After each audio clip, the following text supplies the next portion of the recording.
Welcome Mousumi's creation. Mousumi's ক্রিয়েশনের সকল বন্ধুবান্ধবকে স্বাগত জানিয়ে আমি আজকে আমার ভিডিওটা শুরু করছি। আমি আজকে নিয়ে এসেছি নিরামিষ পালং শাকের চচ্চড়ি। এটা শীতকালীন বিভিন্ন সবজি দিয়ে করা। ভাত, রুটি, পরোটা, লুচি সব কিছুর সঙ্গেই আপনারা এটা খুব ভালোভাবে খেতে পারেন। বাঙালি পরিবারে চচ্চড়ির গুরুত্বই আলাদা। বাঙালিরা খুবই চচ্চড়ি খেতে ভালোবাসে, আর শীতকালে বিভিন্ন সবজি পাওয়া যায় বলে এটা খুব সহজেই করা যায় আর খেতেও খুব সুন্দর হয়। বাঙালিদের লাঞ্চের মেনুতে চচ্চড়ি থাকতেই হবে। চলুন দেখে নেওয়া যাক কিভাবে আমি এই চচ্চড়িটা করছি। এটা শীতকালীন বিভিন্ন সবজি দিয়ে করা হচ্ছে। এখানে আমি নিয়ে নিচ্ছি পালং শাক, এইভাবে ভালো করে ধুয়ে কুচিয়ে নিয়েছি। শিম নিচ্ছি, টমেটো নিচ্ছি, বেগুন নিচ্ছি, কুমড়ো নিচ্ছি।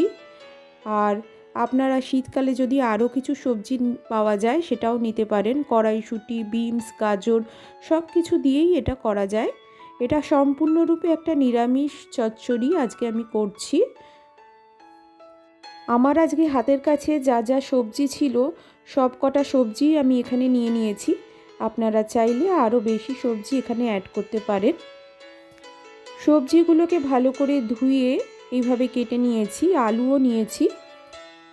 আমি এখানে আলাদা করে দেখালাম না, একসঙ্গেই সমস্ত সবজি দেখিয়ে নিচ্ছি।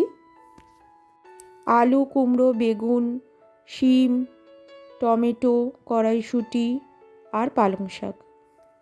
এরপর গ্যাস ওভেন অন করে কড়াইতে সামান্য সর্ষের তেল নিয়ে নিলাম। আমি এখানে মোটামুটি 4 টেবিল স্পুনের মতো সর্ষের তেল নিচ্ছি। তেলটা খুব ভালোভাবে গরম হয়ে এলে আমি কটা বড়ি তেলে দিয়ে ভেজে নিচ্ছি। চচ্চড়িতে বড়ি দিলে খুব ভালো টেস্ট হয়, আর চচ্চড়িতে বাঙালিরা সাধারণত বড়ি দিয়ে থাকে। আমি এখানে বিউলির ডালের বড়ি ইউজ করছি। আপনারা চাইলে বিউলির ডাল বা অন্য কোনো ডালের বড়িও ইউজ করতে পারেন। বড়িগুলোকে হালকা লাল লাল করে ভেজে নিচ্ছি। ভেজে নিয়ে আমি বড়িগুলোকে তুলে আলাদা একটা পাত্রে সরিয়ে রেখে দেবো। আমাদের বড়ি ভাজা হয়ে গেছে, বড়িগুলোকে আলাদা একটা পাত্রে তুলে নিলাম। এরপর ওই একই তেলে আমি দিয়ে দিচ্ছি বেগুন। আমি টুকরো করে কেটে রেখেছিলাম এইভাবে বেগুনগুলো, সেগুলো দিয়ে দিলাম। বেগুনগুলোকে দিয়ে হালকা লাল লাল করে ভেজে নিতে হবে। ভাজা হয়ে গেলে বেগুনগুলোকেও সরিয়ে আলাদা একটা পাত্রে আমি রেখে দেব। আমার বেগুন ভাজাগুলো হয়ে গেছে। খুব বেশি কড়া করে ভাজবেন না, হালকা লাল লাল করে ভেজে আমি আলাদা একটা পাত্রে রেখে দিচ্ছি। তারপর ওই একই তেলে আমি 5 ফোড়ন হিসেবে ইউজ করছি। 5 ফোড়নটা দিয়ে হালকা করে নেড়ে ছেড়ে নিচ্ছি। 5 ফোড়ন খুব বেশি ভাজা যায় না, হালকা করে একটু নাড়লেই হয়ে যায়। এরপর আমি একটা তেজপাতাকে ছিঁড়ে দিচ্ছি তেলে, আর কুমড়োর টুকরোগুলোকে এইভাবে দিয়ে দিচ্ছি। কুমড়োগুলোকে হালকা নেড়ে ছেড়ে নিচ্ছি। তারপর আমি দিয়ে দিচ্ছি শিম। কুমড়ো আর শিম দিয়ে হালকা একটু নেড়ে ছেড়ে নেব।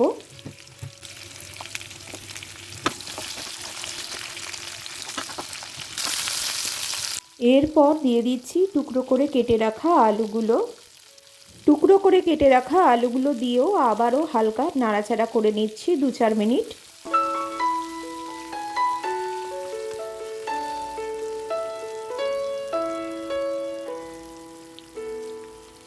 এরপর আমি দিয়ে দিচ্ছি আদা বাটা। আমি 1 ইঞ্চির মতো আদা বেটে রেখেছিলাম, সেটা আমি দিয়ে দিলাম। আবারও একটু নাড়াচাড়া করে নিচ্ছি যাতে কাঁচা আদার গন্ধটা একেবারেই চলে যায়। একটা মাঝারি আকারের টমেটোকে কুচিয়ে রেখেছিলাম এইভাবে টুকরো টুকরো করে, সেটা আমি দিয়ে দিলাম। দিয়ে আবারও নাড়াচাড়া করে নিচ্ছি।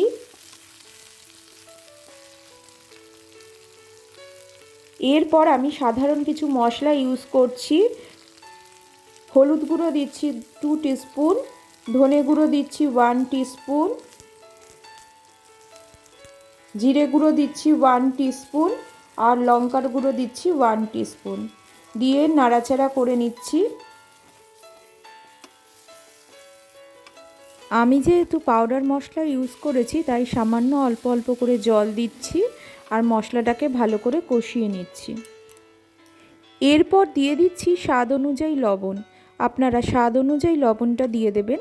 আমি এখানে 1 টিস্পুনের মতো লবণ ইউজ করছি। সমস্ত মশলা দেওয়া হলে মশলাটাকে ভালো করে কষিয়ে নিচ্ছি। তারপর আমি দিয়ে দিচ্ছি কুচিয়ে কেটে রাখা পালং শাকটা। পালং শাকটা এইভাবে কুচিয়ে কেটে ভালো করে ধুয়ে রেখেছিলাম, সেটা আমি দিয়ে দিলাম। পালং শাকটা দেওয়া হয়ে গেলে আমি আবারও নাড়াচাড়া করে নিচ্ছি, সমস্ত মশলা ও সবজির সঙ্গে ভালোভাবে মিশিয়ে নিচ্ছি পালং শাকটাকে। এই সময় গ্যাসের ফ্লেমটা অবশ্যই লো টু মিডিয়াম ফ্লেমে রেখে আমাদের রান্নাটা করতে হবে। সমস্ত সবজি আর মশলার সঙ্গে পালং শাকটা ভালোভাবে মেশানো হয়ে গেলে আমি ঢাকা চাপা দিয়ে দিচ্ছি। মোটামুটি 5 থেকে 10 মিনিট এইভাবে ঢাকা চাপা দিয়ে আমাদের রান্নাটা করতে হবে। 7-8 মিনিট পর আমি ঢাকনা খুলে দেখছি আমাদের এই রকম হয়েছে। আমি এই সময় ভেজে রাখা বেগুনগুলোকে দিয়ে দিচ্ছি। ভেজে রাখা বেগুনগুলোকে দেওয়ার পর আবারও সামান্য নাড়াচাড়া করে নিচ্ছি, কারণ ঘন্ট একটু মাখা মাখা হলেই খেতে ভালো লাগে। তারপর আমি এখানে সামান্য পরিমাণে সুগার অ্যাড করছি, আপনারা চাইলে গুড়ও অ্যাড করতে পারেন। ঘন্ট একটু মিষ্টি মিষ্টি খেতে হয়, ঘন্ট খুব বেশি ঝাল হয় না। আবারও 2-4 মিনিট নাড়াচাড়া করে নিতে হবে। 2-4 মিনিট নাড়াচাড়া করে নেওয়ার পর আমি এখানে দিয়ে দিচ্ছি ভেজে রাখা বড়িগুলো। ভেজে রাখা বড়িগুলোকে এইভাবে ভেঙে নিয়েছি, ভেঙে নিয়ে আমি ওপর দিয়ে ছড়িয়ে এইভাবে দিয়ে দিচ্ছি। বড়ি দেওয়ার পর আমি ভালো করে মিশিয়ে নিচ্ছি। এরপর আমি গ্যাস ওভেনটা অফ করে দিচ্ছি। আমাদের নিরামিষ পালং শাকের ঘন্ট আজকের রেসিপি একদম রেডি। বন্ধুরা, আজকের ভিডিওটা ভালো লেগে থাকলে অবশ্যই ভিডিওটাকে একটা লাইক করে দেবেন, কমেন্ট অবশ্যই করবেন। ভিডিওটাকে বন্ধু বান্ধব আত্মীয় স্বজনদের মধ্যে শেয়ার করে দেবার অনুরোধ রইল। আমার চ্যানেলকে যদি এখনও সাবস্ক্রাইব না করে থাকেন বন্ধুরা, অবশ্যই চ্যানেলটাকে সাবস্ক্রাইব করে পাশে থাকবেন। পাশে থাকা বেল আইকনটা অবশ্যই অন রাখবেন।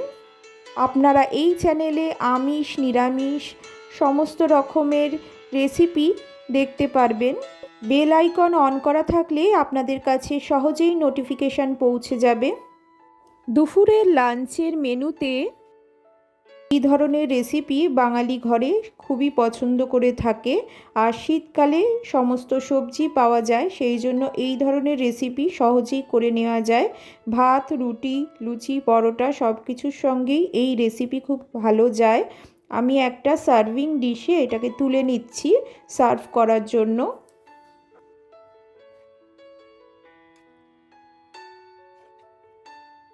নিরামিষের দিনে বা ঠাকুরের ভোগের লাবড়া রান্নাতেও এই রেসিপিটা আপনারা করতে পারেন।